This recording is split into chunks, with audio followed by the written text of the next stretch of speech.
Bonsoir, je vais vous parler un peu de l'univers de mes rêves. Dans le fond, les rêves, c'est vraiment génial. C'est un outil indispensable pour moi. Depuis que je suis toute jeune, que je me souviens de plusieurs rêves au réveil. Et c'est vraiment fascinant parce qu'il y a plusieurs sortes de rêves. Hein? On a le rêve prémonitoire qui est plus connu, dans le fond, qui est pour nous préparer à un futur possible. Donc, parfois, on peut avoir d'informations sur ce qui est possible de nous arriver éventuellement, donc de s'y préparer. On a aussi les rêves lucides. Ça, c'est tellement génial. C'est des rêves où on sait qu'on rêve. Donc, on peut modifier le décor. On peut tout changer. On peut tout faire. Un saut carrément dans le vide, ça, je l'ai déjà fait. Et c'est vraiment génial. C'est le genre de rêve qu'on n'oublie pas. Ensuite, il y a des rêves avec les animaux, les rêves animaliers, qui sont aussi, les animaux sont des symboles super importants. Donc, les rêves, ça fonctionne beaucoup avec les symboles et c'est un univers fascinant. Il y a les rêves aussi en fin de vie et pour les deuils. Donc, quand une personne chère quitte le plan terrestre, c'est la façon idéale pour elle de communiquer avec nous après son départ, pour nous dire à quel point elle va bien, à quel point elle est dans l'abondance, la richesse, et qu'elle vit un grand bien-être dans cet autre endroit. Aussi en fin de vie, parce que ça nous annonce qu'est-ce qui s'en vient, justement, la préparation avant de quitter.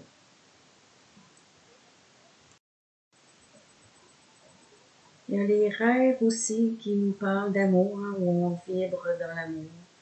Il y a les rêves angéliques, où on se retrouve dans un univers tellement étincelant, tellement lumineux, que ça aussi, c'est des rêves qu'on ne peut pas oublier, qui laissent des traces. Donc, ce qui est fascinant aussi avec les rêves, c'est qu'il y a beaucoup de possibilités. On peut faire des demandes avant de se coucher. Des fois, on n'a pas la réponse la nuit même. Des fois, ça prend un certain temps. Il faut être prêt à entendre la réponse. Donc, tous ces symboles-là, c'est vraiment génial. Fait qu'on a des symboles qu'on dit universels. Donc, peu importe pour tout le monde, ils ont une signification similaire. Et il y a les symboles qui sont plus personnels. Donc, tout dépendant de notre vécu, on va avoir une définition différente pour le rêve.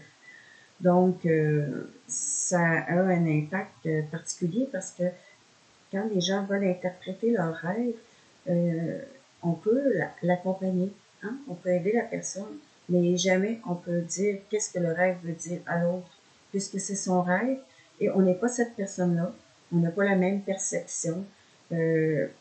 Chacun a ses propres symboles, comme j'aime bien donner l'exemple du chien. Moi, j'avais une grande peur des chiens. Fait qu'imaginez-vous que quand je vois un chien en rêve, hein, c'est pas mon meilleur ami. Et non, parce que pour moi, c'est pas ce qu'il représente dans ma vie de tous les jours. Donc, pour moi, quand je vois un chien en rêve, ben, ça me parle de mes peurs. Donc, si je vois un gros chien danois noir, oh là là, ça risque je risque d'avoir à vivre une peur plutôt impressionnante. Si à l'inverse, je vois un petit caniche blanc, ben, ça va être plus facile de surmonter cette peur. Donc, c'est ça. Fait que je vous invite à les noter. C'est un exercice vraiment fascinant parce que quand on les relit, souvent on a des réponses. Quand on les partage, et parfois même on peut les relire après un certain temps. Donc, ça me fait plaisir. Je vous souhaite une bonne fin de soirée, bonne nuit et bon rêve.